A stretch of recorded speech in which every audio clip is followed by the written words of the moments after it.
alguno de ellos seguramente van a buscar la flexibilidad. Muy bien, vamos entonces.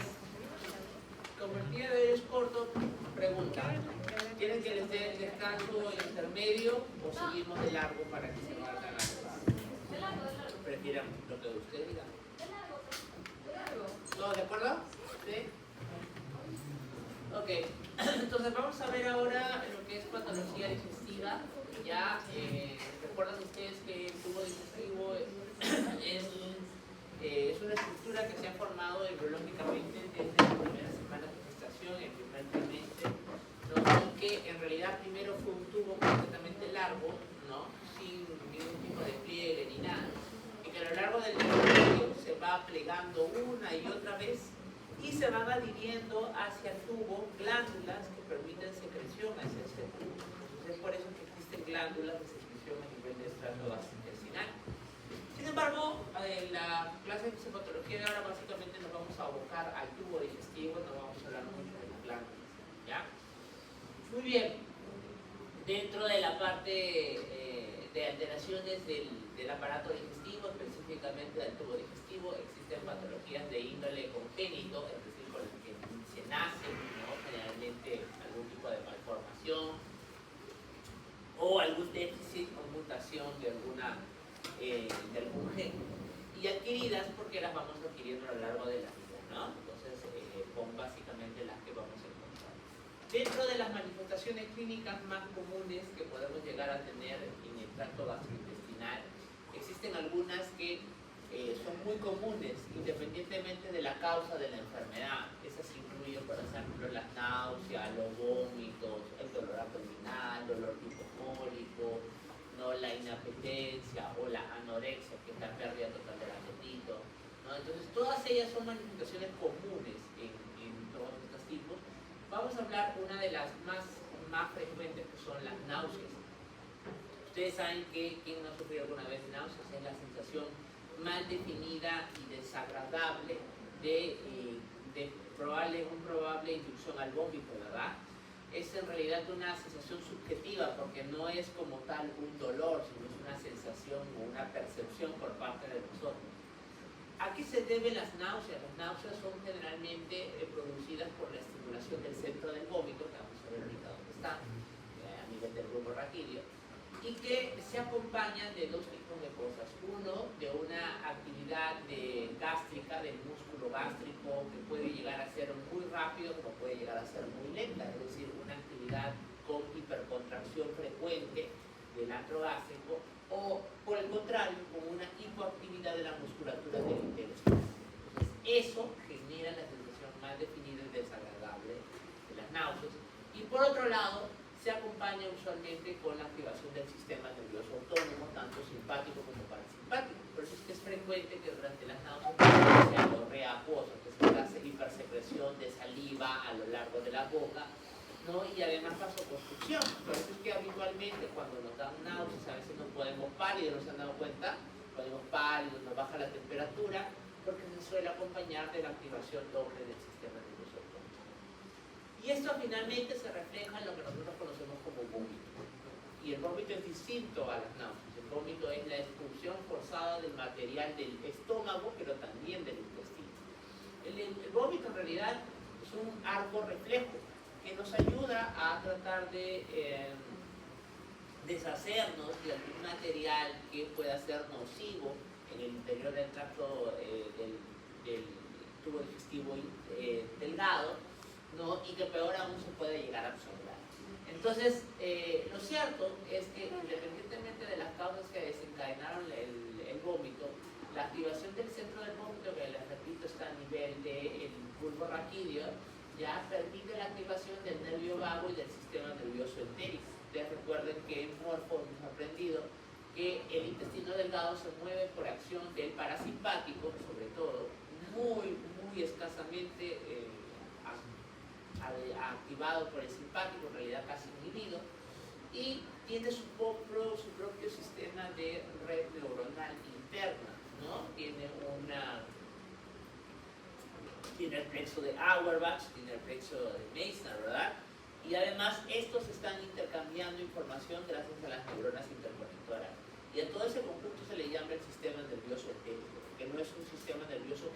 dependa del sistema nervioso autónomo para poder funcionar.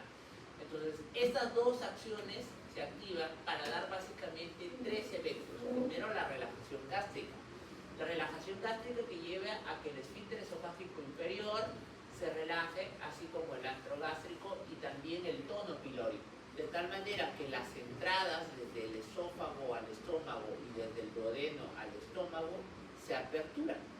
Entonces, el contenido que pueda venir desde el intestino delgado, inclusive desde la parte más proximal del yeyuno, puede tranquilamente pasar al estómago y finalmente al esófago.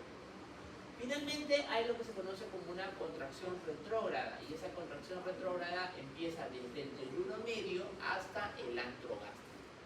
¿Por qué hablo de contracción retrógrada? Porque normalmente el movimiento peristáltico es el contrario, se va desde el estómago al yeyuno, no al revés. Pero sin embargo, el reflejo del vómito permite esta contracción inversa. De la misma forma, hay contracción del diafragma hacia abajo, lo que empuja los músculos abdominales y la pared torácica y hace mayor presión en el interior del estómago, y finalmente el cierre de la glotis. Porque evidentemente el cuerpo sabe que el tracto gastrointestinal comparte junto con la laringe la misma desembocadura, o sea, la faringe. Y el objetivo de ello es eliminar a través de la faringe y la boca el alimento. Si yo no cierro la glotis, lo que va a pasar es que el alimento va a pasar por la laringe y finalmente la tráquea y voy a morir de una neumonía expirativa. Entonces, es por eso que se cierra la glotis. Y esto lleva a la expulsión forzada de materia del estómago. Ahora esto comprenderán por qué es que entonces el vómito es tan desagradable, porque el vómito pues trae alimento que ya está digerido y además nos suele causar mucha molestia a nivel de la boca porque trae contenido tanto ácido como alcalino. Y de hecho, una de las causas de por qué es que se apertura, y muchas veces a veces se olvidan cuando hablan del vómito, de que no es solamente la función retrógrada del estómago, sino del duodeno, es porque la secreción del duodeno, a ser sumamente básico, neutraliza a la secreción del páncreas, del estómago, que es sumamente ácido, de tal manera que la cantidad de daño que hace a nivel de la mucosa estomacal u oral es mucho menor, ¿no? Muy bien. Bueno, pero y entonces todo esto empieza porque hay una activación del centro del vómito. ¿Y dónde está el centro del vómito? Pues el centro del vómito está en el bulbo raquídeo. Y resulta ser que si ustedes analizan en general, se habrán dado cuenta que hay muchas patologías que pueden generar vómito y náuseas, ¿cierto? No solamente la gástrica. Y la razón es porque las diferentes formas de estimulación del centro del vómito son muy amplias, no solo están en el tracto gastrointestinal. A ver, miren, analicemos. Por ejemplo, miren ustedes, nosotros tenemos aferencias al centro del vómito por los centros superiores, es decir, por la corteza, ¿no? Nuestra corteza sensorio-motor, nuestra corteza olfativa, nuestra corteza auditiva, nuestra corteza visual. De hecho, la corteza olfatoria, el olor y la vista son dos centros que están muy conectados con el centro del vómito a nivel del bulbo raquídeo. Por eso es que un olor tan horrible, ¿no? Hay gente que un olor no le gusta, por ejemplo, yo odio el olor del huevo sancochado, esto me hace vomitar. Entonces, hay gente a lo que literal el olor les puede llegar a hacer vomitar, le provoca náuseas siquiera, ¿cierto? Igual. Otro, por ejemplo, el cerebelo. El cerebelo está conectado al centro del vómito mediante los receptores H1 y los receptores muscarínicos de la acetilcolina, ¿no?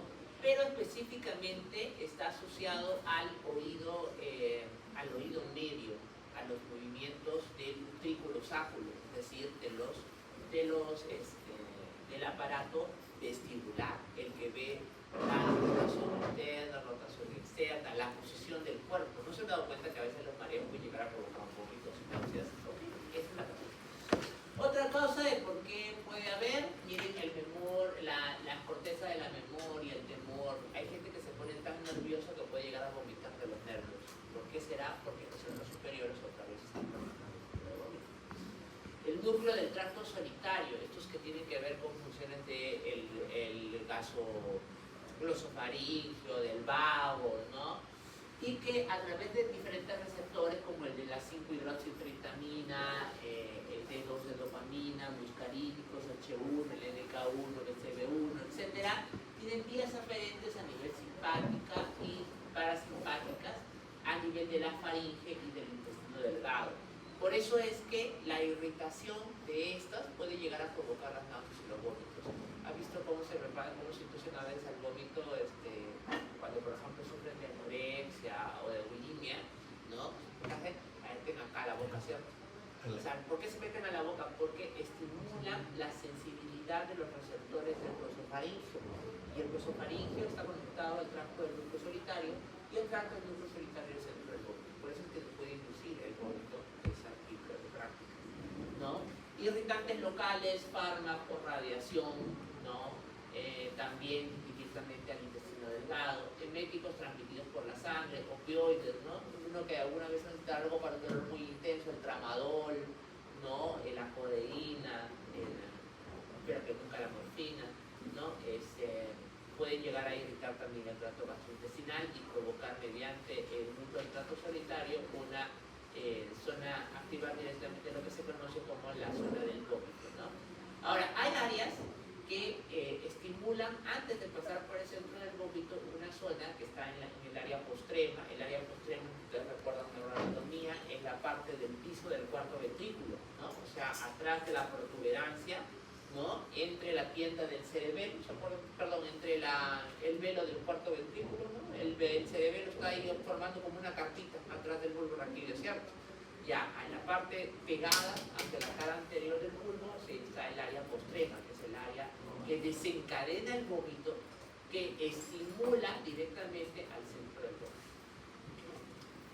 Muy bien, vamos ahora a la parte de infecciones de algunas glándulas, como por ejemplo son las glándulas salivales. Y aquí tenemos primero la enfermedad periodontal. Fíjense, en realidad esto no es tanto, no es que no sea nuestra competencia, porque lo tenemos que saber, nosotros no lo vemos mucho, porque nosotros no somos odontólogos, ¿no? De hecho, un médico poco o nada sabe a veces cuando sale de la escuela de medicina de las enfermedades periodontales. Es un grave error porque el médico debería conocerlo, pero en general la enfermedad periodontal es una infección que sucede a nivel de las encías y a nivel de los dientes, y sucede muy frecuentemente, ¿no?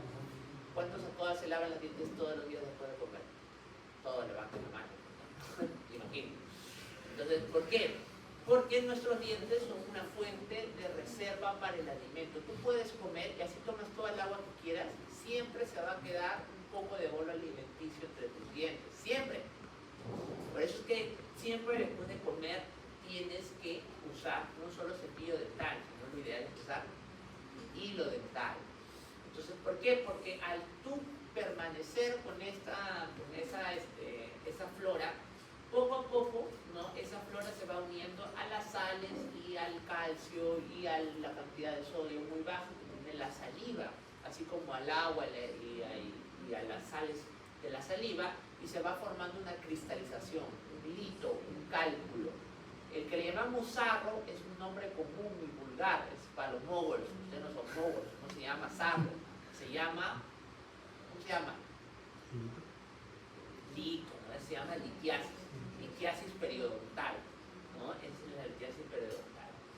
Entonces, eso es lo que se forma, y conforme se va formando ese mal llamado sarro, o en todo caso el lito periodontal, va cubriendo a las bacterias en el interior, y más bien va cubriendo alrededor de tu encía y tu diente, ¿no? Entonces tú no sientes ningún problema, porque todo el cálculo está recubriendo a la pieza periodontal, ¿no? Y más bien no sientes ningún tipo de problema. Entonces llegas al odontólogo, y el odontólogo ve el sarro enorme ahí que tienes porque no te has laveado los dientes adecuadamente, y lo retira. Y al retirarlo te encuentras esto. ¿Qué cosa pasó? La encía ha disminuido de tamaño, se ha retraído. Es que la inflamación crónica provoca destrucción del tejido periodontal, o sea, encía, y en algún momento puede ser tan grave que puede hasta provocar la retracción ósea, o sea, que haya hueso menos que se vaya retrayendo en la encía. Entonces tu diente parece que vuela. Cuando te hacen la limpieza periodontal, tú te quejas con el dentista porque dices, me siento peor, siento sensibilidad de la boca, ¿no? Siento que hay un montón de espacio, que le has hecho el diente, le has roto, y no, lo que le has hecho eres tú. Sino que el dentista lo que ha hecho es sacarte el sarro ¿no? Y tú dirás, doctor, pero si yo me siento peor sin el sarro, ¿para qué me lo quitan? Porque si yo no lo dejo, esto de acá va a crecer hasta arriba al punto en el cual literalmente vas a ver cómo el diente ya está casi bailando. Cuando esto ya se ve amarillo, es porque ya no ves esmalte, ves pura dentina nada más. Y ese diente en cualquier momento se sale. Muy bien, entonces eso es lo que puede pasar. Y lo otro que puede suceder es que el alimento que se queda acá, con la bacteria que va a comenzar a crecer, va a formar una inflamación local de la encía. Entonces, ¿qué piensa pasar? Te lavas el diente y ¿qué aparece? Sangre, pues sangre. Eso que a veces la gingivitis es probablemente la enfermedad más frecuente de la enfermedad periodontal. Otro tipo de muy bien. Otro tipo de enfermedad es la cialidenitis. ¿Qué es la cialidenitis? Es la inflamación de las glándulas salivales, ¿no? La inflamación de las glándulas salivales, que puede ser crónica, puede ser muchas veces recidivante, con aparición de episodios subagudos, y es muy frecuente a que se deba a la obstrucción de las glándulas salivales. Ustedes saben que nosotros en la saliva tenemos varias glándulas, ¿no? Tenemos glándulas mayores y glándulas menores. Las glándulas menores son muy chiquititas, son microscópicas, están a lo largo de toda la mucosa oral, en todas nuestras encías, etcétera, toda la mucosa oral, ¿no? Pero las glándulas grandes solo son tres. ¿Cuáles son? Creo que las subiguales. Ajá, las sublinguales, ¿qué más? La más grande, la parótida, y finalmente la submaxilar, ¿no? Muy bien. Y cada uno tiene su vía de drenaje, ¿cómo se llama? Pregunta de morfotosis. Cuarto. ¿Ah? Wharton. ¿De quién es Wharton?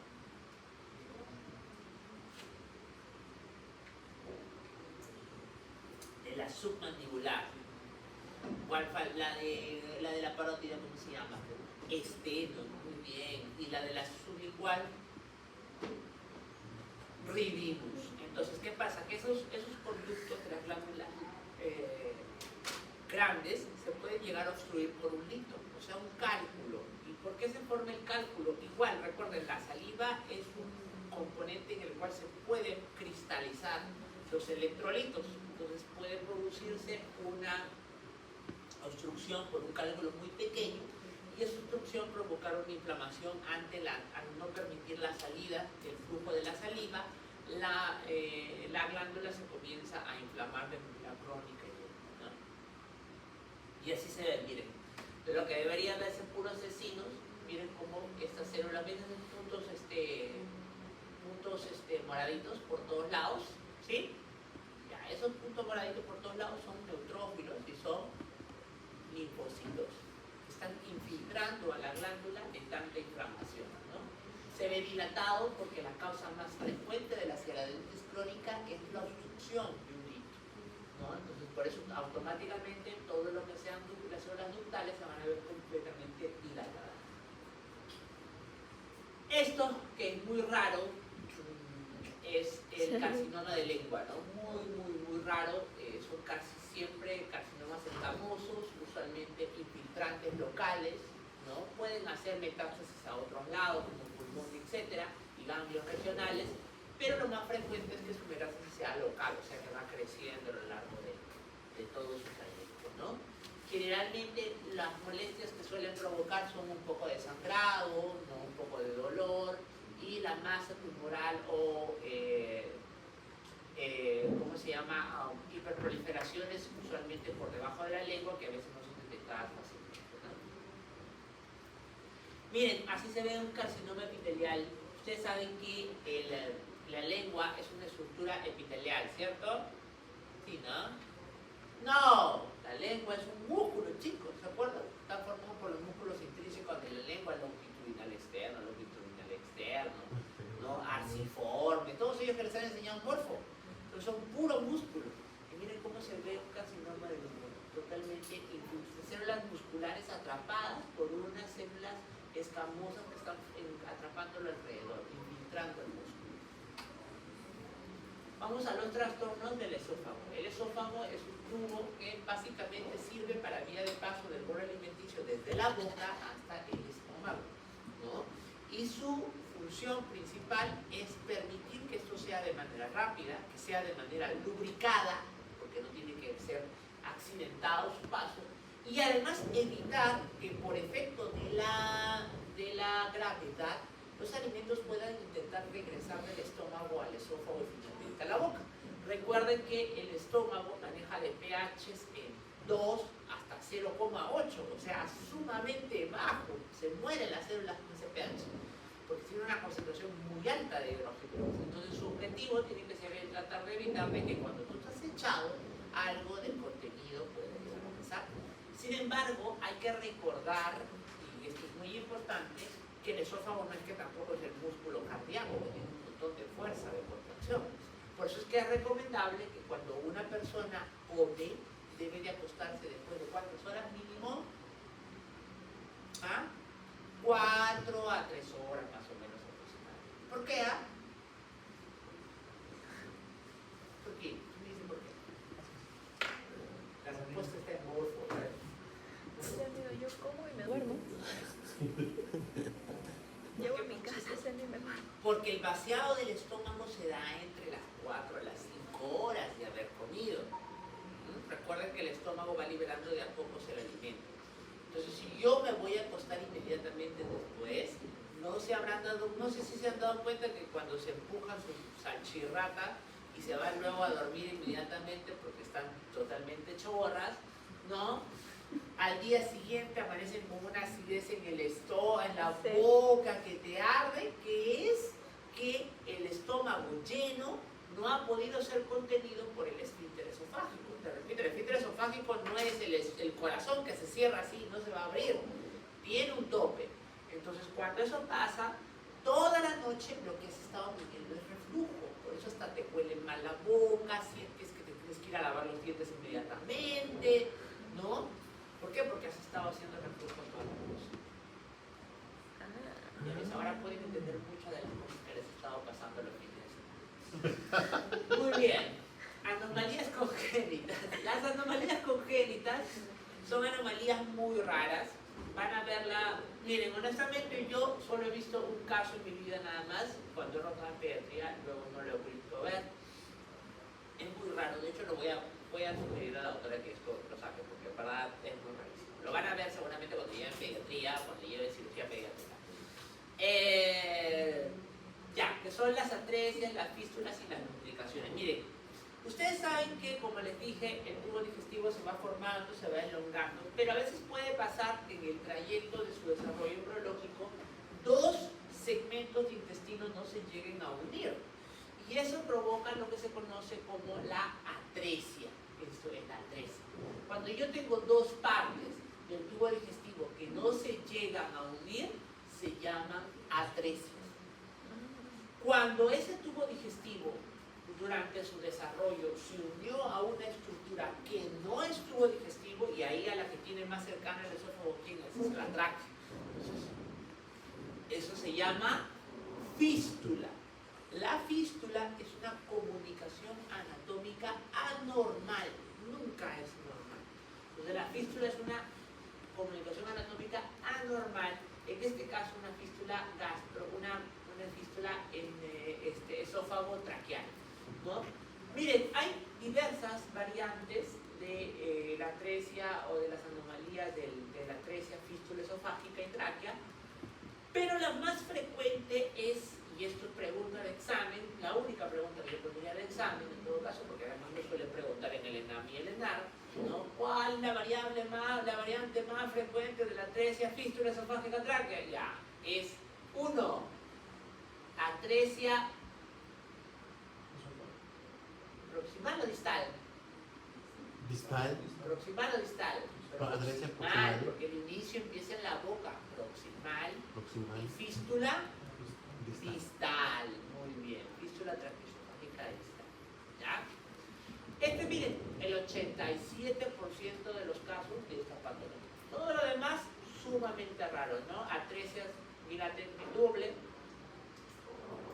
Fístula doble, ¿no? tanto del proximal con el distal, ausencia total de esófago, ¿no? Y fístula doble, atresia y fístula doble. Esto es más raro todavía, ¿no?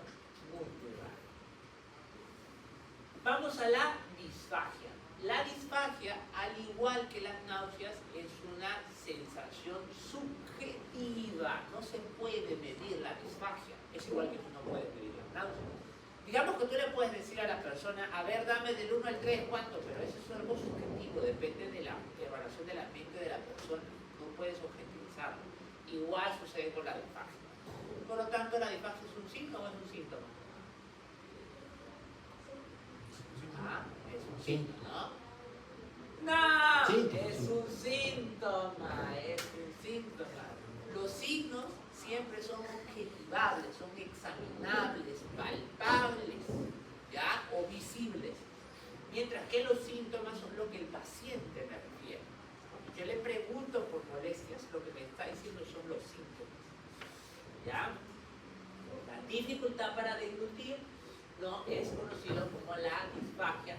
Hay que recordar que el acto de la deglución depende de los pares craneales, primero del quinto par craneal, porque es el que se encarga de descender y elevar, pero sobre todo elevar la mandíbula inferior, que por lo tanto inicia lo que es la masticación. Y el noveno, el décimo y el 12º par craneal. Pregunta el millón, a ver, me da curiosidad. ¿Cuál es el noveno par craneal? Muy bien, el décimo, ese no lo tengo que repetir, el vago, ¿no? Y el 12, Yo solo me el acuerdo del espinal, vago. ¿no? Sí. ¿Cuál? Hipogloso, No muy sé, bien. amigo, yo Todo no lo me que tenga acuerdo que de ver ningún con el par craneal. movimiento de la Nunca me los deglución aprendí. incluye la parte voluntaria iniciada por la arcada Primera dentaria niña, ya me los y la aprendí parte bien. involuntaria terminada por la faringe y el esófago superior, ya puede llegar a provocar alteraciones en todo ese rango, pueden provocar disfagia. Entonces, ¿qué cosa puede provocar la disfagia? Puede provocar un estrechamiento de esófago, tanto proximal como distal, la falta de secreción salival. ¿Por qué la falta de secreción salival lo puede provocar? No tengo acá alumnos de Morfo 2 que he tenido, pero de Morfo 3. Bueno, en Morfo 2 ustedes recuerdan las funciones de la saliva, ahí habíamos visto, ¿no? Que sirve para la lubricación del alimento, ¿no? Sirve para la lubricación del alimento. Si yo no tuviera saliva, cada vez que intentara tragar el alimento, rasparía las paredes de la faringe y del esófago. Por lo tanto, provocaría dolor y dificultad para ingerir el alimento. Es una de las causas por la cual, por ejemplo, el síndrome de Sjögren, que es una enfermedad autoinmune que ataca directamente las glándulas salivales, no provoca disfagia. Debilidad de las estructuras musculares. Fíjense, enfermedades como la miastenia gravis, como el síndrome de Guillain-Barré o inclusive alteraciones cerebro isquémicas pueden provocar disfagia solo por el hecho de que no permiten una contracción adecuada de los constrictores superiores, inferiores y medio de la faringe. Y ellos son los que llevan conjuntamente con los músculos de la arcada dentaria inferior el alimento finalmente hacia el esófago, ¿no? Entonces, eso es muy importante. Fibrosis en los tejidos alrededor provoca sensación de ahogamiento, no sensación anormal de adherencia al alimento, ¿no? Vamos a la acalasia. La acalasia es una enfermedad muy, muy rara también, rarísima. Miren, para que entendamos mejor la acalasia, vamos a hablar primero de cómo funciona el esófago en general en cuanto al sistema nervioso. Nosotros tenemos que el principal estimulador nervioso autónomo del tracto gastrointestinal, ¿quién es? ¿El simpático o el parasimpático? Simpático, ¿cierto? Muy bien. No, el parasimpático. ¿Ven cómo caen? ¿Cómo caen? Acuérdense. Parasimpático le dicen el vago, el que actúa cuando estás relajado, y eso es mentira y es falso. El parasimpático es el que te mantiene con vida, porque tú no vives estresado todo el tiempo, ¿cierto? Ya, entonces, como vives en teoría calmado, durante la calma, prácticamente el parasimpático en realidad es el de las funciones basales, ¿no? Entonces, y en el tracto gastrointestinal es muy activo, porque él es el que aumenta las secreciones de las glándulas y además el que aumenta la motilidad intestinal de todo el tracto gastrointestinal. Entonces, El vago, mediante sus neurotransmisores de acetilcolina, estimulan a los músculos del tracto gastrointestinal, en específico el esófago. Pero nuestras neuronas del sistema nervioso entérico tienen la forma de poder inhibir ese movimiento exagerado del vago mediante la secreción de un neurotransmisor que se conoce como óxido nítrico y que es un inhibidor de la motilidad gastrointestinal. Entonces, nosotros vivimos en un equilibrio entre el estímulo de las neuronas estimulatorias y las neuronas inhibitorias. Pero en la atalasia lo que sucede es que tenemos una predilección por la destrucción de las neuronas que median la inervación inhibitoria, o sea, la inervación del índole del óxido nítrico. Pero en específico a nivel de la unión gastroesofágica, en la parte más distal. Como consecuencia, yo voy a tener varias cosas como un aumento del tono del esfínter esofágico inferior, ¿no? Con un problema de relajación del músculo. Hay una ausencia, miren, así como existe una inhibición de las neuronas inhibitorias a nivel más distal, a nivel proximal existe una disminución de la activación de las hormonas estimulatorias. Entonces ustedes recuerdan que cuando nosotros teníamos al esófago, las ondas que permitían el pase del alimento desde la boca hasta finalmente el estómago se llamaban las ondas peristálticas primarias, ¿cierto? Y que solo cuando las ondas peristálticas primarias no podían mover el alimento, la distensión de la pared del esófago, producto de este bolo alimenticio que no podía salir, provocaba algo que eran las ondas peristálticas secundarias. En la atalasia, lo que es muy frecuente es la presencia de ondas peristálticas secundarias, porque al no poder pasar por el esfínter esofágico inferior, que es sumamente constreñido, pues lo que sucede es que hay un aumento del peristaltismo a nivel más bien más distal y arriba suele ser inhibitorio, no hay movimiento. Como consecuencia, tenemos un esófago que se ve así, dilatado totalmente, ¿no? Producto de la ausencia de actividad motora a nivel más proximal del estrechez del esfínter esofágico inferior. Entonces lo que provoca, clásico, es una, la disfagia a sólidos y líquidos. Primero empieza con disfagia de líquidos, disfagia de sólidos y luego líquidos. Dificultad para eructar porque el eructo es un gas que proviene directamente del esófago. Al no poder, al estar el esfínter esofágico inferior totalmente constreñido, no puede eructar. Hay dolor torácico porque la distensión del esófago provoca compresión sobre las demás estructuras, provocando dolor. Y se le dice cierto riesgo de cáncer de esófago. Hay enfermedades que lo pueden producir esta atalasia, ¿no? Miren, ahí está para que lean cuáles son las características de una atalasia, producto de examen. Relajación incompleta, presión de reposo del esfínter esofágico inferior muy elevada, más de 45 milímetros de mercurio. Muy bien, entonces, esa atalasia puede ser o primaria o secundaria. Primaria, porque hasta ahora no se sabe qué cosa es lo que produce la destrucción de esas neuronas inhibitorias. No se sabe. Y esa, para nuestra mala suerte, es la causa más frecuente en este caso. En este caso, la atalasia, la primaria es la causa más frecuente. Y las secundarias son muy raras, ¿no? Por ejemplo, la pueden dar eliminada, el cáncer gástrico. En el Perú, una causa que hay que sospechar cuando encontramos en la atalasia, sí o sí debemos descartar, es ¿qué cosa? La enfermedad de Chagas, producida por una enfermedad metaxénica que es el Trypanosoma cruzi, ¿no? El Trypanosoma cruzi. Muy bien, la amiloidosis, la sarcoidosis, sobre todo pacientes que vienen de Arequipa, ¿no? Que es el área habitual del vector, que es el Rochus, ¿no? Muy bien, sarcoidosis, la neurofibromatosis, esofagitis eosinofílica muy rara, sarcoidosis más rara, neoplasia endocrina múltiple 2B, más un 2% de la población. Síndrome de Sjögren juvenil muy raro, pseudoobstrucción intestinal rarísimo, enfermedad de Anderson-Fabry. Ese, por ejemplo, es algo que yo veo porque los pacientes con Fabry habitualmente también hacen compromiso de riñón, pero son enfermedades rarísimas también, menos del 1% de la población. Es parte de las enfermedades conocidas como enfermedades enfermedades huérfanas, ¿no? Nadie las ve y nadie les da tratamiento, nadie les da plata para el tratamiento. Muy bien, y miren cómo se ve en una radiografía. Esto es un esófago varitado. ¿Qué significa un esófago varitado? Yo agarro, le doy agua con un líquido contraste, ¿ya? Pero no se lo pongo por la vena, no hago que se lo tome. Entonces cuando se lo toma, el contraste que capta los rayos X se puede ver totalmente blanco. Y miren, pinta la luz del esófago.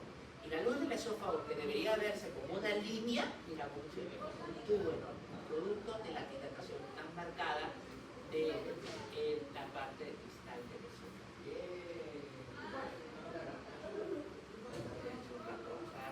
Vamos a ver el tiempo que le pongo.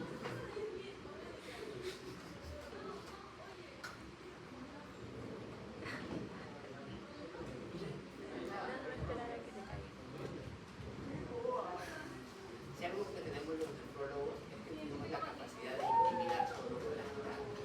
Una persona puede saber inmediatamente que nos está incomodando y que está haciendo lo incorrecto solamente por lo que lo mismo. Eso hago yo con los pacientes todo el tiempo cuando hacen algo que saben que está mal. Claro que chicos, yo salgo del salón de clases y sé que frente tengo un salón de clases que encima tengo una pared de vidrio por las paredes y me pongo como así.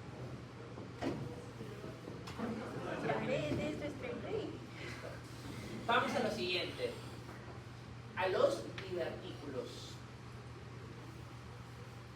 Vamos a los divertículos. Los divertículos son una dilatación de la pared esofágica, ¿ya? En este caso, no solo puede producirse en la pared esofágica, sino en cualquier parte del tubo digestivo.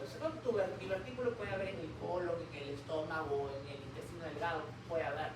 Pero digamos que uno de los divertículos más frecuentes es a nivel del esófago, específicamente uno que se llama el divertículo de Senker. También pregunta de examen del ENAM y del ENAM, el divertículo de Senker. ¿Cuál es la anomalía más frecuente diverticular a nivel del tracto gastrointestinal? El divertículo de Senker.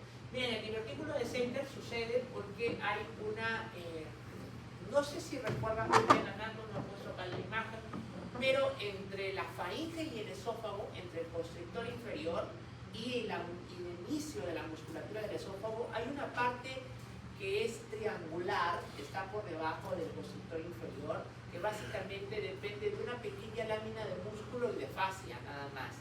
¿Ya? Esa zona es un punto débil en el cual, si existe demasiada presión, puede llegar a dilatarse, provocando un divertículo, ¿no? Esa es la zona del divertículo del Senker y sucede a nivel del cricofaringeo, ¿no? A nivel del cricofaringeo. Muy bien. Muy bien. Y además en general no sucede en muchas personas, porque generalmente lo que sucede es que la persona tiene ya una alteración genética donde hay menor cantidad de músculo y por lo tanto menor cantidad de fuerza a nivel de esa zona desnuda, y por eso te puede cambiar los divertículos. El síndrome de Mallory-Weiss. El síndrome de Mallory-Weiss es, vamos a decir que es un poco raro, pero puede llegar a producirse, ¿no? ¿Saben qué es el síndrome de Mallory-Weiss? Es una persona que vomita y al vomitar provoca un desgarro de la mucosa esofágica, provocando un sangrado excesivo, ¿no? Un sangrado excesivo. Es una complicación muy frecuente, bueno, no frecuente, pero es una complicación que más se da a nivel del alcohólico, el alcoholismo, que es un factor de riesgo. Y otra causa que para desgracia puede llegar a pasar es en la hiperemesis gravídica, ¿no? Ustedes se han preguntado alguna vez a sus mamás cuánto las querían o cuánto los querían en el primer trimestre del embarazo. Algunas de ellas seguramente se van a acordar, uy sí, cómo te quería, pero decir, porque le provocabas náuseas, vómitos, mañana, tarde, noche, ¿no? Y estabas así, vomitando todo lo que comían, ¿no? Igualito. Entonces, una complicación muy grave de la hiperemesis gravídica es el síndrome de Mallory-Weiss, un desgarro de la mucosa esofágica producto de fuerza. Acuérdense que yo estoy haciendo una contracción retrógrada, mando con fuerza el contenido desde el intestino al esófago y del esófago hacia el estómago, del estómago hacia el esófago, ¿no? Muy bien, y acá sucede porque hay una relajación inadecuada del esfínter esofágico inferior. ¿Qué sucede? Que yo agarro relajo el esfínter esofágico inferior, pero me demoro en relajar el esfínter esofágico superior. Entonces el bolo alimenticio que viene con fuerza, empuja y desgarra y se encuentra con mucha resistencia por parte de arriba. Entonces eso provoca el desgarro y el sangrado, ¿no? La hernia hiatal, ¿no? A ver, para eso otra vez hay que acordarse de morfo, otra vez. ¿Qué nos enseñaron en morfo? Que el esófago junto con el estómago tienen una unión, que es la unión gastroesofágica, y que el fundus forma un ángulo, ¿no? Este ángulo que está aquí, y este ángulo, ¿no? Provoca que cuando el estómago esté lleno de alimento, ¿no? O sea, yo recién acabo de comer, el alimento empuja al fundus, y el fundus empuja a la unión gastroesofágica. Entonces, sirve de una válvula mecánica asociada al esfínter esofágico inferior. Eso se llama, ¿cómo se llama esa válvula? Morfo. No me acuerdo. La válvula de... He tenido suerte que no se tocaba, ¿verdad? Ya me enseñan alto porque ya dije, no, cadáveres, no, eso ya pasó mucho tiempo ya en mi vida, ya no, ya. Yo prefiero estar con catéteres, sangre, venas, pero no con cadáveres. Muy bien. ¿Cómo se llamaba? La válvula de Juvara, así se llama la válvula de Juvara. Y se produce cuando yo empujo el bolo alimenticio acá, esto empuja al esfínter esofágico inferior y lo cierra más. ¿Qué pasa si yo deslizo al esófago, lo jalo hacia arriba y hago que el estómago ya pase hacia acá, hacia arriba? Eso pasa, se llama la hernia hiatal. Y la hernia hiatal, una complicación que tiene, aparte del dolor y todo ello, va a ser el alto riesgo de reflujo del estómago al esófago. ¿Por qué? Porque ya perdí una de las variables protectoras para evitar el reflujo del estómago al esófago, que se llama la válvula de Juvara. Entonces los síntomas serán acidez, eructo, dificultad para tragar, dolor del pecho, abdomen, sentirse lleno después de las comidas. ¿Por qué? Porque este segmento esofágico que está arriba del diafragma ya no sirve de almacén. Significa que la cantidad de almacenaje de comida que tengo es mucho menor. Por eso la persona con hernia hiatal se llena más rápido, porque tiene menor contenido de gástrico. Vómitos que pueden ser producidos por la distensión del estómago. Muy bien. Vamos a la esofagitis. ¿Usted por qué está la esofagitis herpética? Bueno, la esofagitis es una inflamación de la mucosa esofágica. Pueden ser varias, ¿no? Puede ser esofagitis cáustica, por ejemplo, el que se quiere suicidar, ¿no? Agarra, o los accidentes, ¿no? Agarra soda cáustica para morirse. Se queman todo el esófago, ¿no? Porque la soda cáustica es una gran cantidad de alcalinidad. Entonces, puede haber una erosión.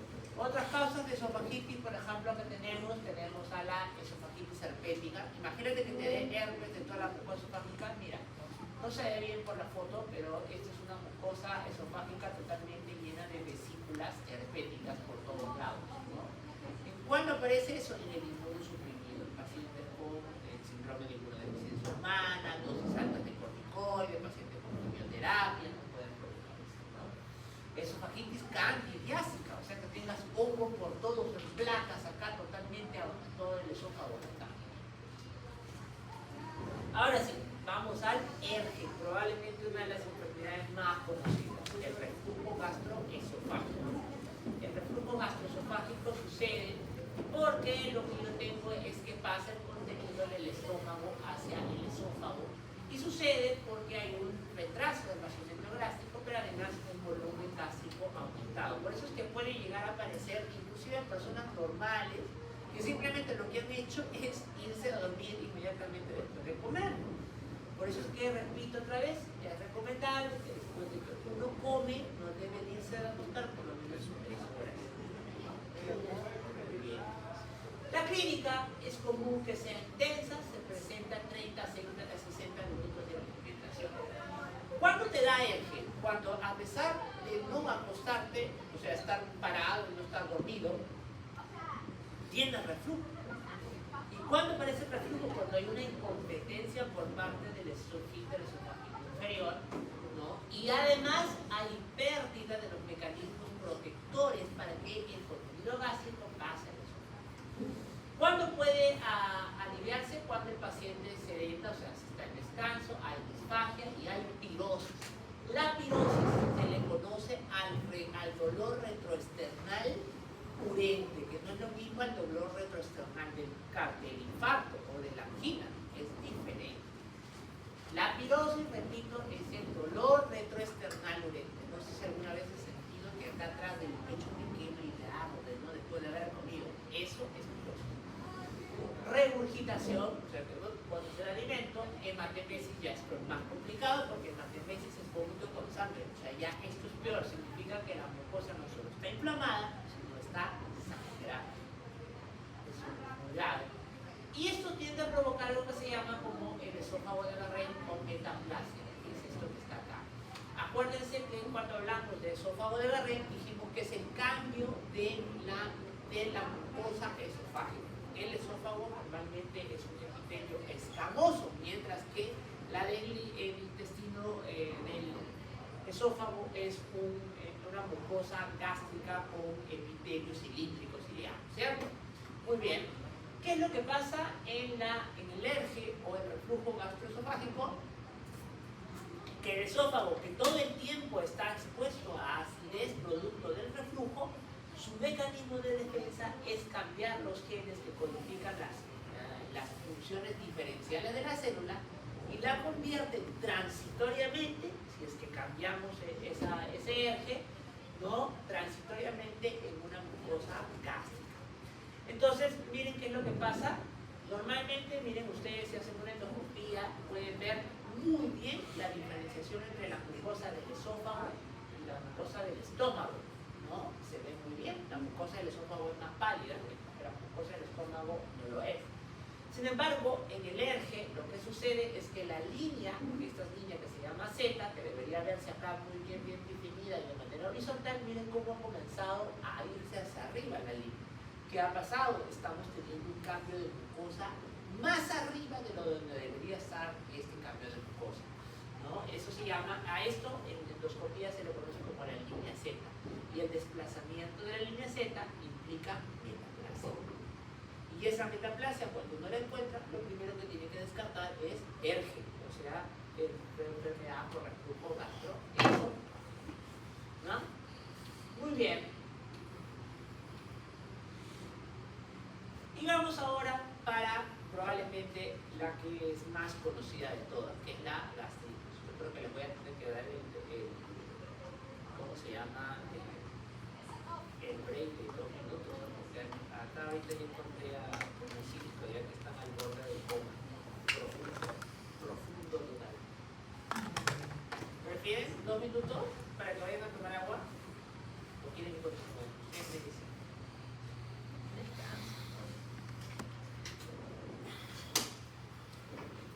Ya, continuamos. Bien. Entonces, miren, la gastritis, no hay que confundir la gastritis con el ERGE, ni hay que confundirlo con la úlcera péptica. Son 3 cosas diferentes, ¿ya? Lo que sucede es que el paciente con ERGE suele tener gastritis, y la gastritis suele complicarse con úlcera péptica, ¿ya? Pero no son cosas iguales, son habitualmente consecuencias, pero no son iguales, ¿ya? La gastritis se conoce como la inflamación de la mucosa gástrica. Eso es la gastritis, por eso el nombre de gastritis, titis es de inflamación. Y la gastritis puede ser de múltiples causas, puede ser infecciosa, autoinmune, granulomatosa y de causa incierta. Infecciosa, Helicobacter pylori a la cabeza, de lejos, el 80% de los casos, más inclusive, es Helicobacter pylori. Bacterias piógenas muy raras, micobacterias menos, sífilis más raro, virus más súper hiper raro, parásito para que te cuento, hongo más raro, generalmente lo voy a encontrar cuando, por ejemplo, en pacientes con inmunodeprimidos.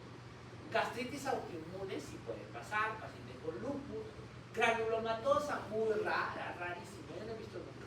Etiología incierta, linfocítica, por la generalidad más rara, ¿no? Muy rara. Muy bien.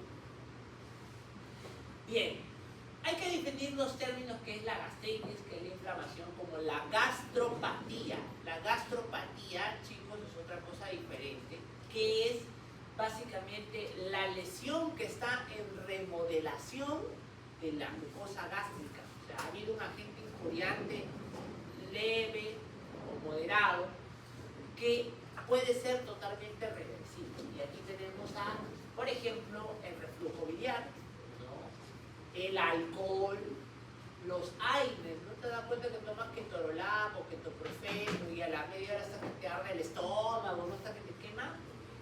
Sales de hierro, ¿no? Alendronato, etc. Dentro de lo que incluye la gastritis, chicos, la gastritis, que es la inflamación de la mucosa gástrica, a su vez se puede dividir en dos, ¿no? Ahí está el revés quinceado. Esto va acá y esto va para acá. La gastritis crónica es por un tema de temporalidad. Pero, ¿cómo lo diferenciamos? Por la célula. Ya hemos visto con ustedes en inmunología, hemos aprendido cuál es la célula más frecuente en la inflamación aguda. ¿Cuál es? El que tenemos en mayor cantidad de sangre en los glóbulos blancos. ¿Cuál es? El 80% de los leucocitos. ¿Es eso? El neutrófilo. Por eso es que cuando yo tengo una gastritis aguda y lo mando a biopsiar, lo más probable es que encuentre neutrófilo ahí adentro. Pero cuando es crónica, ya voy a encontrar células mononucleares, o sea, linfocitos, macrófagos, monocitos, etcétera, que están infiltrando. Y tú dirás, bueno, pero es igual, ¿cuál es la diferencia? Que hay una u otra. No, es que la consecuencia es diferente. La gastritis aguda, la complicación más grave es que haya una úlcera péptica y un sangrado. Pero en la gastritis crónica, no solamente es el sangrado, sino también el riesgo inclusive de hasta de cáncer, ¿no? De cáncer. Entonces, además, sobre todo puede provocar lo que se llama como la gastritis atrófica. ¿Qué cosa es eso? Que la inflamación va haciendo que las células del epitelio gástrico se vayan desgastando y comiencen a ser reemplazadas por fibroblastos.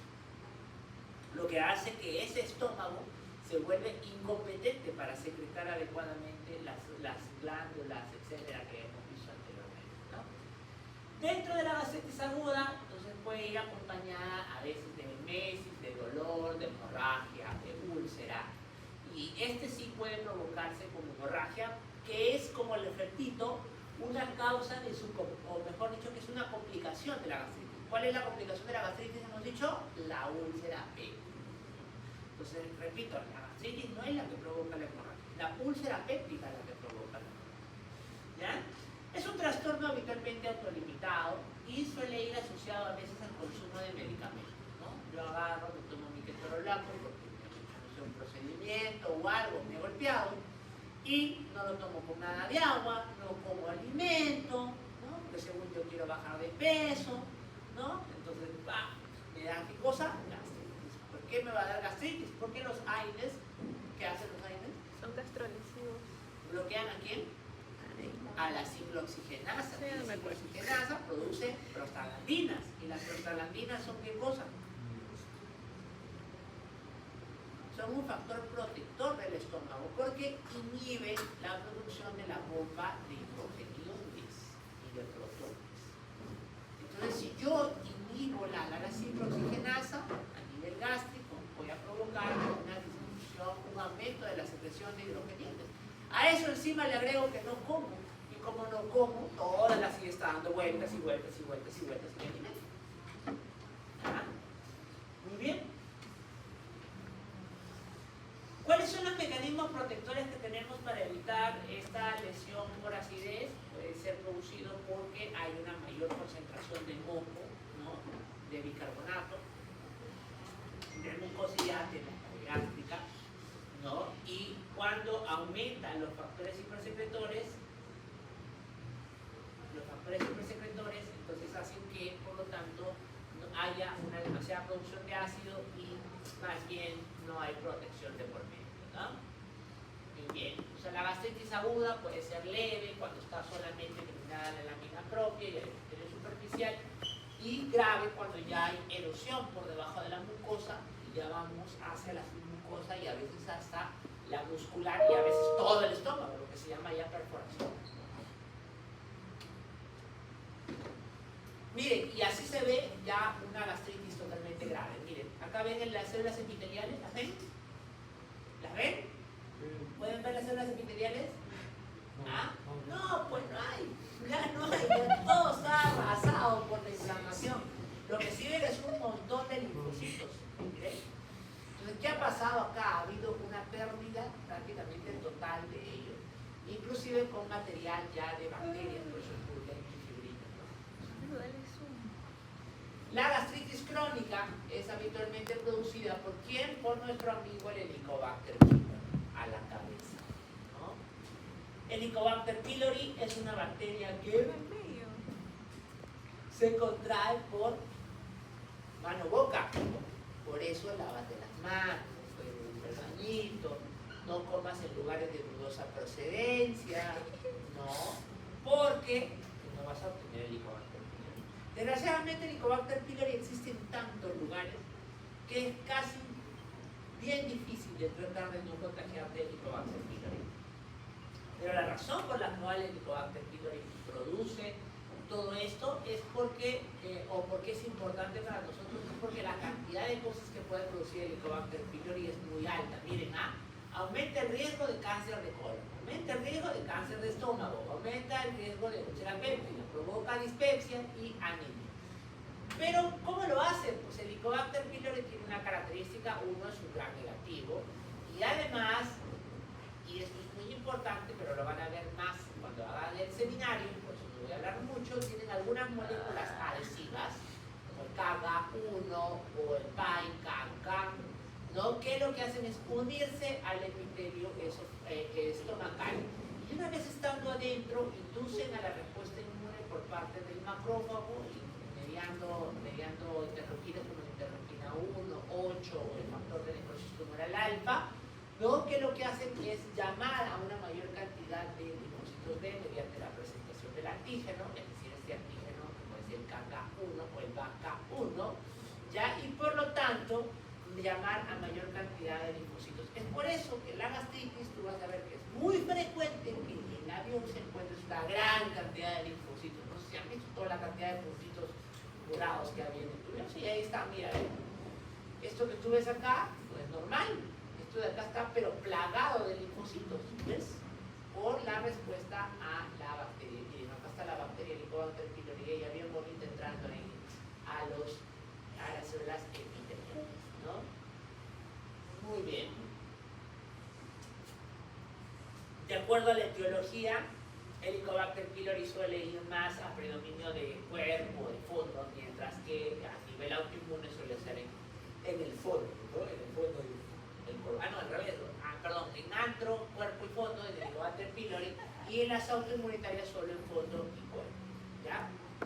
¿Cómo lo vemos? Cuando estamos viéndolo en endoscopía, o bueno, como lo ven los gastros, lo ven como una mucosa totalmente enrojecida, porque como está inflamada, hay vasodilatación, y la vasodilatación provoca un aumento de la coloración de la mucosa, ¿no?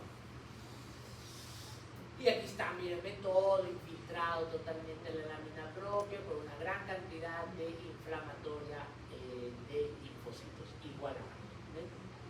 Y miren, esto es una complicación ya de la gastritis.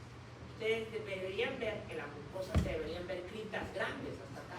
¿Qué ha comenzado a pasar acá? Una atrofia de la mucosa gástrica. Por eso es que la gastritis crónica puede provocar gastritis atrófica. Autoinmune puede ser por varias, ¿no? Tiroiditis de Hashimoto, Addison, enfermedad de Graves, ¿no? Puede ser química también. Bien, vamos ahora a la úlcera péptica. Y la úlcera péptica, chicos, es una solución de continuidad de la mucosa. ¿Qué quiere decir? Es cuando yo pierdo la continuidad de la mucosa gástrica o, y esto es importante, de la mucosa gástrica o de la duodenal. ¿Ya? Porque la úlcera péptica, a diferencia de la gastritis, no solo da en el estómago, da en el duodeno. Y de hecho, la úlcera más frecuente es la úlcera del duodeno, es más frecuente, más que la del estómago. ¿Ya? Entonces, el problema de la úlcera es que comienza a dejar a la intemperie, a estructuras que no están preparadas para recibir el ambiente tan ácido que sí tiene la mucosa. Y eso puede provocar sangrado y pérdidas pequeñas de sangre a larga data, con un dolor, pueden haber anemia, porque, obvio, digamos que el sangrado profuso es una complicación que se puede producir en la úlcera péptica, pero sin embargo no es la única. Pueden haber sangrados tan pequeños que solo sean detectables en heces nada más. O sea, tú no vas a ver el típico sangrado rojo, rutilante o las heces negras del sangrado gastrointestinal, porque no hay una pérdida masiva. Pero si tú le hicieras una prueba de eritrocitos en las heces, vas a encontrar un montón de cantidad. ¿Por qué? Porque se está perdiendo a través de esa solución de continuidad que se ha producido, ¿no? La patogenia es porque hay un desequilibrio entre los factores protectores y los factores inhibitorios, ¿no? Entonces, miren, esto es lo que pasa. Puede haber una solución de continuidad de la mucosa, llegando a la submucosa o inclusive a la parte muscular, llevando a producir inclusive la ruptura de la serosa. Eso ya se llama perforación. Es una perforación. Muy bien. A la larga, con el tiempo se va intentando reparar poco a poco la mucosa, pero nunca se llega a reparar por completo. Y el epitelio, cuando ya hay un daño de mucosa completo y llega a la submucosa, no se puede reepitelizar. Y por lo tanto esa zona se vuelve no sin mucosa. Hay pura fibrina nada más. Miren, son lesiones pequeñas, con huecos de 0,3, formando lesiones planas, las mayores de 0,6. Tienen un defecto nítido, ¿no? El gastroenterólogo lo mira y literal se ve como un cráter en la mucosa, sangrando. Acá tienen otra úlcera, miren, qué fea. Esta es una úlcera que ya está curada, por eso que pueden ver en el interior como un líquido amarillento, horrible, un tejido amarillo, feo, ya eso es fibrina. Se ha reparado, pero como ya hemos dañado mucosa, no se puede reepitelizar. Lo único que le queda al tejido es convertirlo en fibrina y colágeno. Ya, miren, aquí ya hay inclusive ya detrito celular, miren, células muertas ya, células completamente muertas. ¿Cuáles son las causas de úlcera péptica a la cabeza? ¿Quién crees? Helicobacter pylori. Pues, Helicobacter pylori.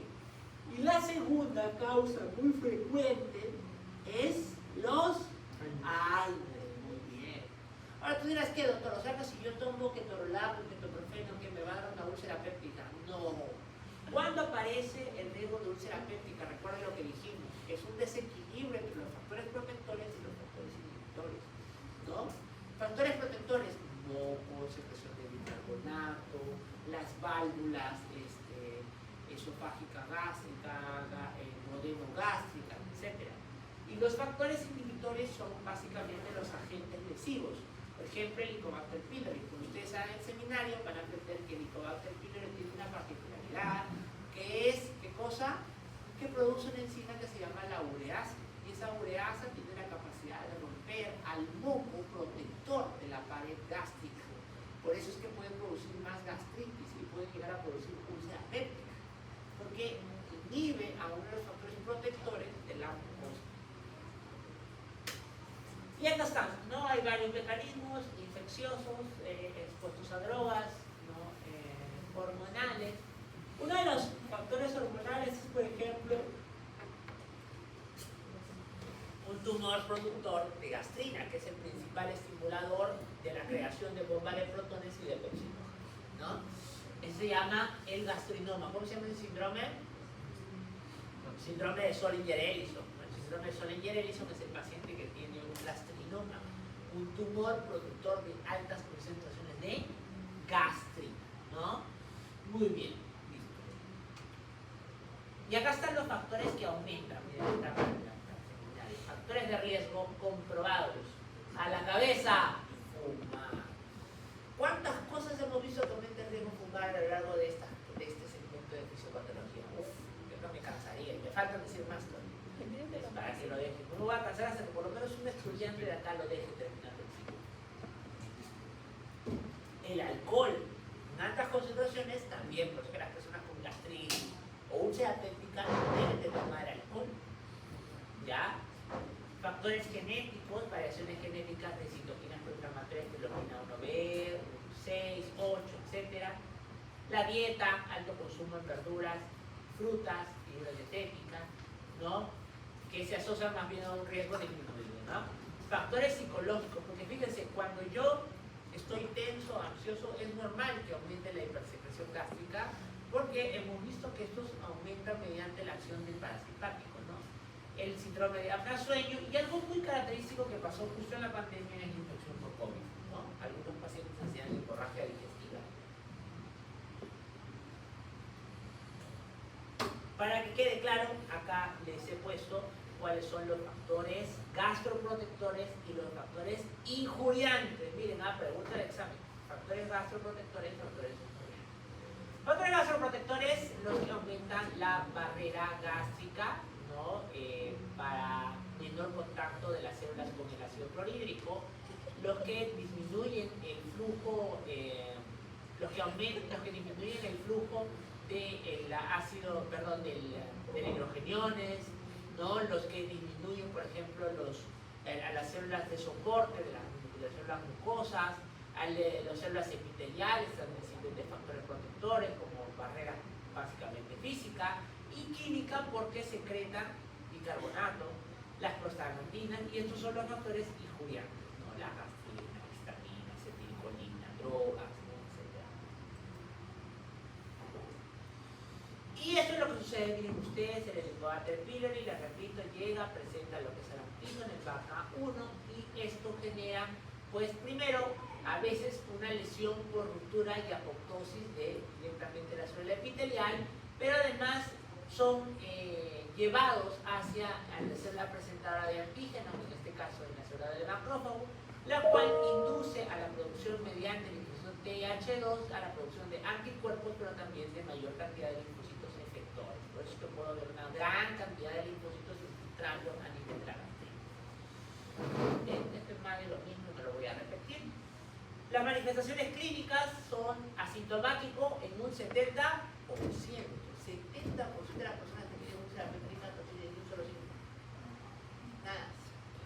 O sea, doctor, ¿qué? ¿Yo podría tener una úlcera péptica y no saberlo? Sí. Probablemente sí. Por eso es que cuando tenemos alguna manifestación clínica mínima, como por ejemplo sensación de pirosis, dolor gástrico, ¿qué hace? Lo primero que hace el gastroenterólogo que te pide endoscopía, no es porque te quiera sacar plata, es porque la mayoría de los pacientes son asintomáticos, por eso es que hacer endoscopía. Dolor abdominal en un 80% de los sintomáticos, ¿no? Y presentan epigastralgia, es lo más frecuente, o sea, dolor a nivel del epigastrio, pero ese dolor suele ser sobre todo como urense, ¿no? No es un dolor tipo cólico, es un dolor que quema. Y ocurre miren, en las úlceras duodenales, y esto es importante porque yo le dije que las úlceras pépticas no solo suceden en el estómago, sino en el esófago. Perdón, el duodeno ocurre 2 a 5 horas después de la comida, ¿no? Cuando se secreta ácido en grandes cantidades. Y en el píloro, en el canal pilórico pueden haber mejoría después del consumo de alimentos. Pregunta de examen, ¿cuáles son las complicaciones de la úlcera péptica? Porque digamos que bueno, que te haga un hueco no parece ser lo peor, sino lo peor es lo que viene después. Uno, el hueco sangre, y probablemente es la complicación más frecuente, el hueco sangre, y que por lo tanto ese sangrado aparezca en las heces o lo vomites, ¿no? Cuando vomitas sangre, ¿cómo se llama? Hematemesis. Y cuando aparecen las heces, ¿ah? Depende, doctor, depende de la calidad. Si la sangre está ya digerida, entonces el grupo E se oxida y ya no es rojo, es negro, ¿cómo se ve?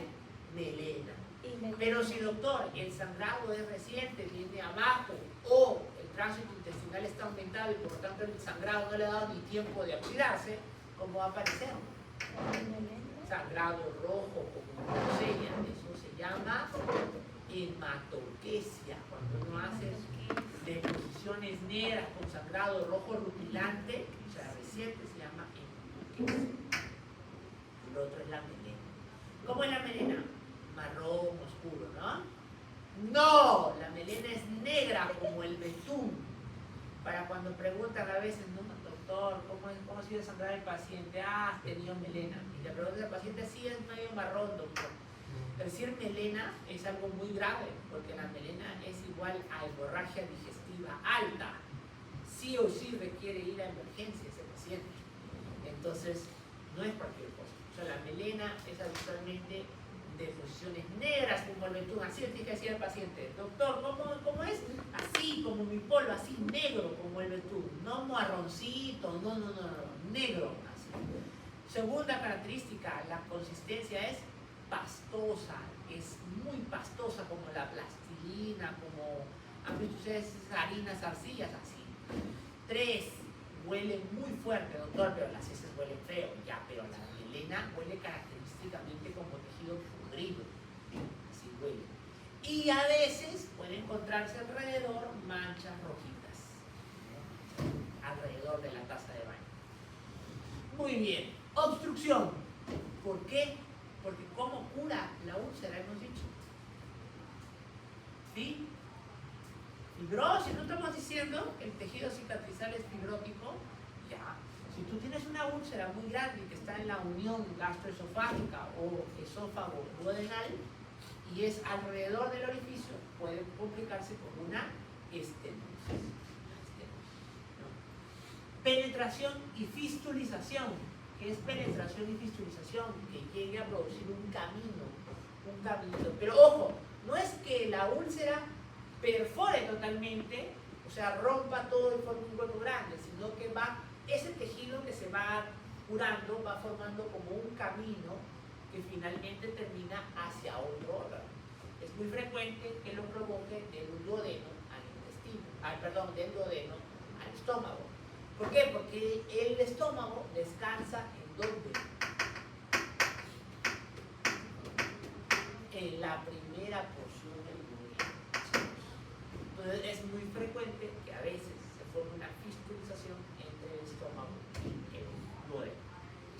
Y ya lo más complicado es que perfore y que por lo tanto el contenido gástrico, inclusive alimenticio, termine en el peritoneo. Y lo que es peor, termina hacia el peritoneo, sino hacia el retroperitoneo, porque el lugar que suele perforar más la úlcera péptica es hacia atrás, en la pared posterior del estómago. ¿Y qué tiene atrás la pared del estómago? ¿Quién está atrás de la pared del estómago? El páncreas, el vaso, pues. Todo se puede provocar. Cáncer gástrico no lo vamos a hablar mucho porque lo van a hablar también en el seminario. Tumor maligno bastante frecuente, sobre todo en el varón. Varón y mujer cada vez es más común, pero es prácticamente el segundo más frecuente. Nosotros, el Perú, tiene una disparidad a nivel mundial. ¿Qué cosa es? Tenemos un montón de casos, pero muy pocos son diagnosticados a tiempo. ¿Ya? Por lo tanto, muchos se mueren de cáncer gástrico. A cambio, en Estados Unidos diagnostican más, mucho más, pero se les mueren menos. ¿Por qué? Vienen muy tarde ese diagnóstico. Y porque vienen muy tarde, porque nunca acuden a sus exámenes preventivos. Y a eso hay que agregarle las altas conductas de riesgo, tabaco, ¿no? Alcohol, ¿no? Etcétera, van asociadas a un pobre pronóstico. Ustedes han escuchado muy frecuentemente al papá, mamá, abuelo que dicen, no, prefiero no ir porque no quiero enterarme de cosas feas, ¿no? Bien. Los genes que están asociados al cáncer gástrico, CDH1, GR2, GL1, no lo vamos a leer. Y dentro de ellos, el cáncer más frecuente es el adenocarcinoma, o sea, el cáncer producido por las células epiteliales, glandulares del estómago, ¿no? Es un proceso maligno y hay subtipos intestinal y difuso, y eso va más para patología. Es más frecuente en varones, aunque cada vez se va igualando más a mujeres por probablemente el estilo de vida, ¿no? Fíjense, la sintomatología del cáncer gástrico es muy muy parecida a la úlcera péptica y a la gastritis crónica. Muy parecida. Muy parecida. Por eso es que el gastroenterólogo también te pide endoscopía. Porque ¿cómo saber si lo que tienes es gastritis crónica o lo que tienes es cáncer gástrico? Y le agrego otra cosa más para tu mala suerte. ¿Sabes cuál es la forma en la que se ve más en endoscopía? Como una úlcera, una lesión ulceral. Pregunta del millón. Entonces, ¿cómo hago para saber si es una úlcera péptica o es un cáncer? Biopsia. Por eso, toda úlcera que el gastroenterólogo ve en una persona en una endoscopía gástrica, ¡pah!, la pinza y la manda a la biopsia, sí o sí. Porque la única forma de saber si eso era un cáncer o era solo una gastritis crónica simple y sencilla es verlo. ¿No?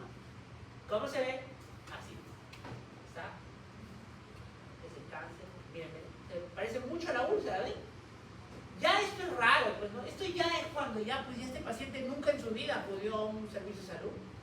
Es una necropsia del paciente que ha fallecido de cáncer gástrico. Este ya es alguien que nunca en su vida vio un médico jamás, ¿no? O probablemente le tocó un puro médico incompetente, que también para desgracia del mundo. ¿No? ¿Dónde está? Acá, miren. El cáncer gástrico va infiltrando poco a poco y de acuerdo a cómo va creciendo, a cómo va a infiltrar, puede ser o precoz, si solamente está en mucosa y submucosa, o sea, acá, o puede ser avanzado. Ya cuando la biopsia se encuentra más acá, ya es más complicado. No solamente se requiere intervención quirúrgica, no se requiere quimioterapia. Tipo intestinal, tipo difuso, ya estos son tipos histológicos, lo van a revisar en el seminario. Y miren, estos son el cáncer, todo totalmente, células totalmente anómalas, ¿no? Sin ningún orden por completo, ¿no? Y que está constituido por células totalmente no diferenciadas, con núcleos enormes, grandes, ¿no? Irregulares. Muy bien, porque ya lo van a ver ustedes cuando hagan el seminario. Entonces hay indigestión, pérdida de peso. Miren, la clínica más frecuente del cáncer gástrico suele ser las molestias de dispersia, ¿no? Pero para nuestra desgracia, la manifestación clínica más frecuente del cáncer es ¿cuál?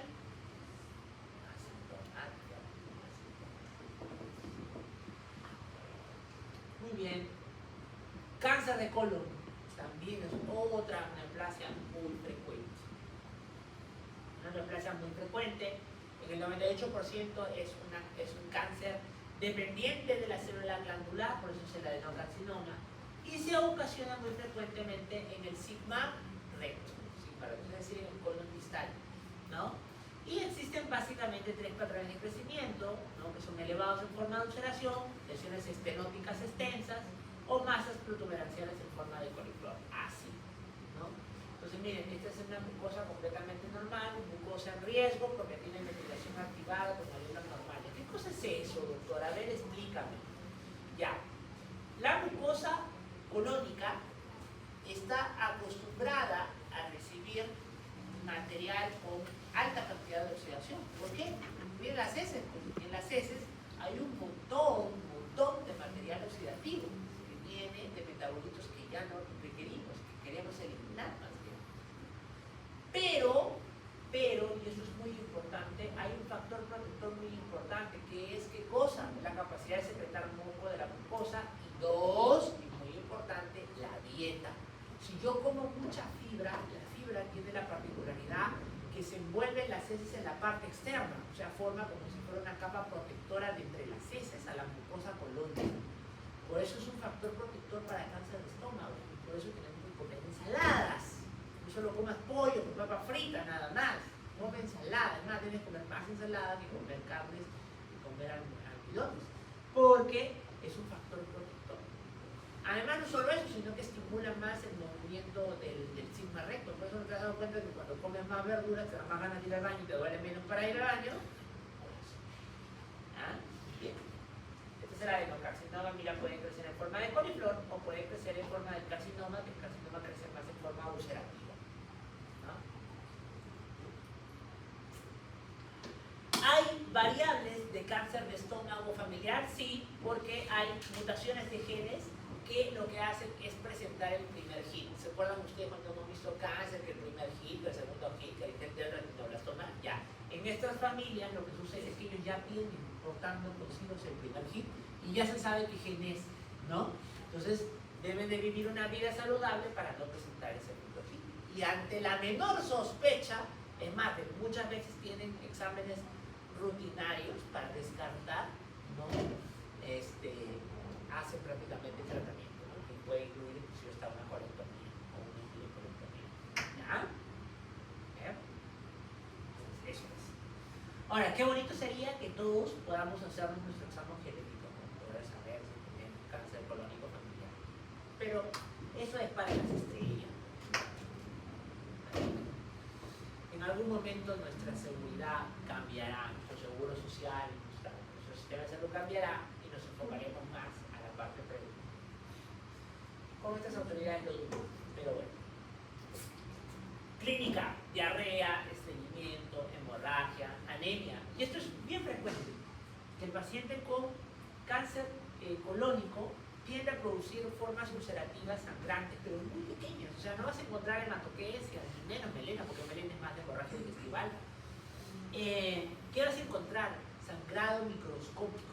Entonces, es por eso que a los pacientes, por ejemplo, en el examen rutinario ocupacional para los médicos en salud, nos piden TB9-INS, que es la presencia de sangre en heces.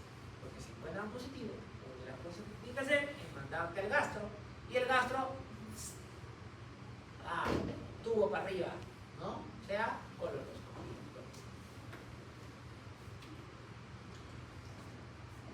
Y así se ve, mira.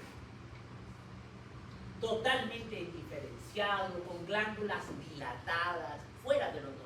Así no se ve una cosa como, ¿no? Muy bien. La gastroenteritis es una inflamación del tubo digestivo, básicamente del tracto del tubo digestivo delgado como superior, y la causa es infecciosa. Puede ser por bacterias, por parásitos y virus. Miren, para que aprendan para toda su vida, las gastroenteritis en un 90% son, ¿qué cosa? ¿Virales, bacterianos, por hongos o por parásitos? Por parásitos, ¿no? ¿Sí? ¡No! Virales, virales. Por eso cuando uno tiene una diarrea no es necesario que le dices antibiótico, que si protoxacino, que ponte ceftriaxona en ampollas. Algunos peor le ponen amicacina para quemar el pobre riñón del paciente. No, chicos, la primera causa es viral. En el anciano, en el adulto mayor y en el adulto joven es viral. Casi siempre. ¿Ya? Muy bien. Entonces casi siempre lo provoca rotavirus, morbovirus. Es muy frecuente. ¿Y qué hace para el virus? Ya se le doy un retroviral. Nada. El virus va a pasar solito. Tú solamente tienes que hacer que tu inmunidad lo mate, nada más. ¿Y qué tienes que hacer? Evitar la deshidratación. Así, para que te lo lleves aquí para toda tu vida. La complicación más frecuente de la diarrea es la deshidratación. Por eso es lo primero que tienes que evitar. ¿Ya? Muy bien. A veces no pueden provocar bacterias, sí, pueden provocar la Salmonella typhi, muy raro, a menos que te ha sido de repente agarraste y te fuiste donde la tía Benito enfrente del hospital, ¿no? Ahí siempre suelen parar así ustedes van a los hospitales, van a ver como las entradas, siempre a las 6 de la tarde aparece, ¿no? Aquí por acá la señora, por acá otro señor, con su salchipapa, todo rico, huele cuando tú sales, ¿no? Y sabes cómo han hecho la pobre mayonesa, parece toda ahí amarilla y tú la ves deliciosa y tienes su salmonela ahí nadando ahí y tú te la comes en tu guardia. Entonces, ¿qué pasa el día siguiente? Que te estás levantando en tu guardia, te da la diarrea de tu vida, pues, ¿no? ¿Por qué? Porque el Salmonella typhi ataca sobre todo al cerdo, ¿no? Campylobacter, que lo encontramos mucho en el pollo, ¿no? En los ganado,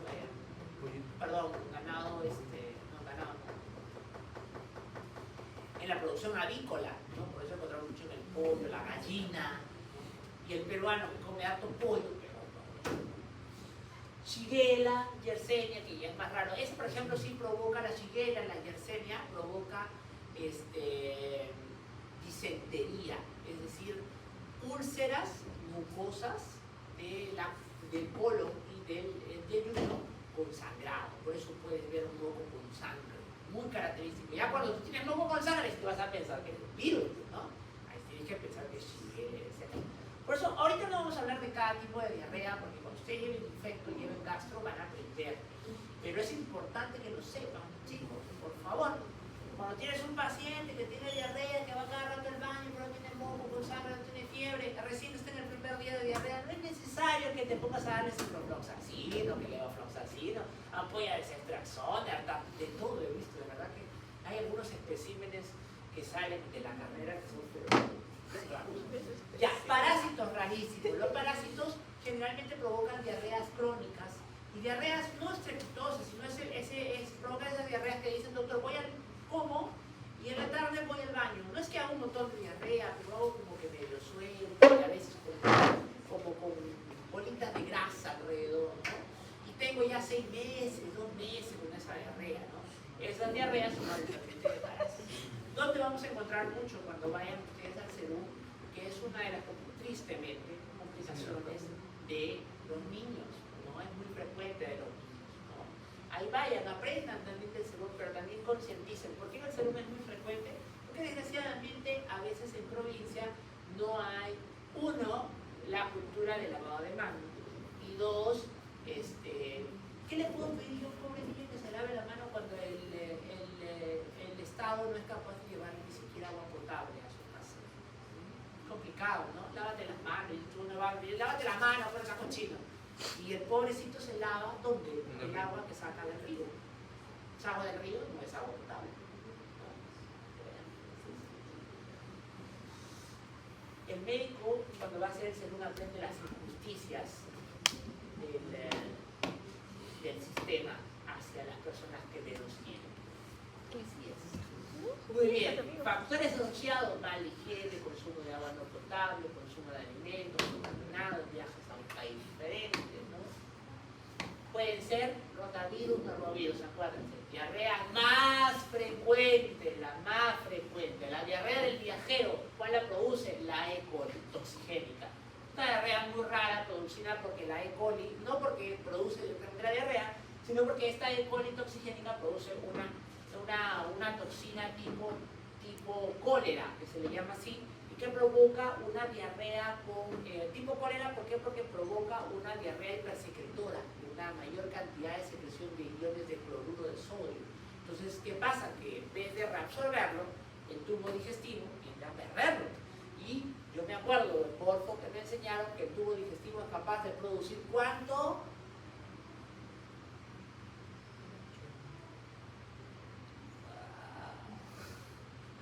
¿Hasta cuánto produce el tubo digestivo, chicos, en secreciones? En volumen. 500 mililitros. No, muy poquito. 700. No, entonces, 30 mililitros. ¿Cuánto?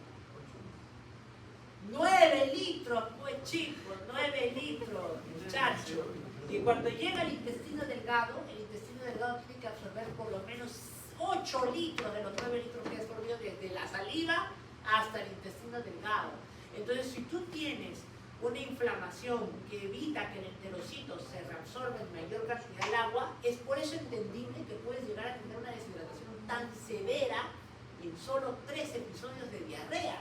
Estás perdiendo un montón de agua por la secreción. ¿Ya? Muy bien. Listo. No se ve real, pero chimuelo. Agentes bacterianos, ahí está para que pongan. No vale para el tamaño ¿no? del mismo. Entonces, miren, pueden ser virales el 70%, bacterias 20%. Yo diría que aquí en Perú, 80%, 70% es para los gringos. Y en Perú es más importante el 80%. Ahora, ¿y cómo se contagia rotavirus, norovirus? Yo Son los como más frecuentes. ¿Cómo se contagia? Sí, ¿ves? ¿Ah? Hoy día, ¿ves? Baño, mano, Hoy día. boca, pues. Baño, mano, boca. ¿Cómo baño, mano, boca? En las manos puedes ir al baño. Ahorita no le voy a Se lava las manos. pero pues. Por eso, chicos, Como no quieran. pongan en lugares de dudosa procedencia. dolor abdominal, diarrea, náuseas, vómitos, ¿no? Y las diarreas pueden ser de tipo secretora, osmótica, inflamatoria, cotidiana. Secretora, cuando yo hago que el intestino secrete mayor cantidad de iones, ¿no? Y ahí tenemos el libro de cólera. Ya afortunadamente el cólera es un virus que no provoca muchos problemas porque ya no hay mucho y porque nuestra higiene de lavado de manos ha mejorado mucho. ¿Cuándo empezó la pandemia del cólera? ¿Saben cómo empezó? ¿Quién conoce al primero que lo describió? Que es el padre de la epidemiología clínica, el padre de mi segunda especialidad. Yo soy epidemiólogo, nefrólogo, pero epidemiólogo. A ver. ¿Quién? Snow, ¿no? ¿Quién? John Snow. Nada, deja de ver Game of Thrones, no es Jon Snow. Pero sí. ¿Cómo se llama? ¿Cómo se llama? Yo. John Edward Snow, él era un anestesiólogo, fíjense. Era un anestesiólogo que se hizo muy famoso y se volvió el padre de la epidemiología clínica porque él se dio cuenta que en una determinada región había varios casos de diarrea que morían por injuria renal aguda y deshidratación, ¿ya? Y que comenzó a mapear a todas las casitas que tenían estos casos. Y se dio cuenta que todos los puntitos donde habían casos estaban alrededor de un pozo. Y que ese pozo era de donde sacaban todos los pobladores el agua para cocinar, para comer, y ya en esa época no había mucho lo que era el lavado de manos y todos se habían contagiado de ese pozo. Él fue el primero que hizo el estudio prácticamente en lo que se conoce como una epidemia, ¿no? Por eso es el padre de la epidemiología. Muy bien, entonces el Vibrio cholerae fue el virus que produjo eso. Muy bien. ¿Ya? Falta una hora todavía, tranquilo, ¿no? ¿No cuánto falta? 40 minutos, ¿no? 47. Ya vamos a A acabar. las 12 acá. Osmótica, por ejemplo, ¿cuándo es la osmótica? Tomo un líquido que no se pueda absorber, pero que además sea osmóticamente efectivo. Orfo 4, ¿qué significa que sea osmóticamente efectivo? Que sea capaz de mover el agua hacia donde está él. Por ejemplo, el sodio, ¿no? Entonces agarro, o lactulosa. La lactulosa no la puedo absorber. Como no la absorbo y encima es osmóticamente efectivo, en el tubo digestivo hay un montón de concentración de lactulosa, el agua se va a mover de donde hay menor a mayor concentración. Entonces, ¡buah!, se mueve adentro del tubo digestivo. ¿Qué te da? Diarrea. Esa es la forma por la cual la lactulosa hace que te hagas deposiciones. Pues. ¿Ya? Esa se llama diarrea osmótica. La diarrea inflamatoria, que es por las bacterias y los virus, y la hipermotilidad. Este sucede usualmente en el síndrome de intestino irritable. El paciente con ansiedad o depresión que va a cada rato, tiene episodios dobles de diarreas y de estreñimiento, porque la motilidad está aumentada. ¿Está? Muy bien.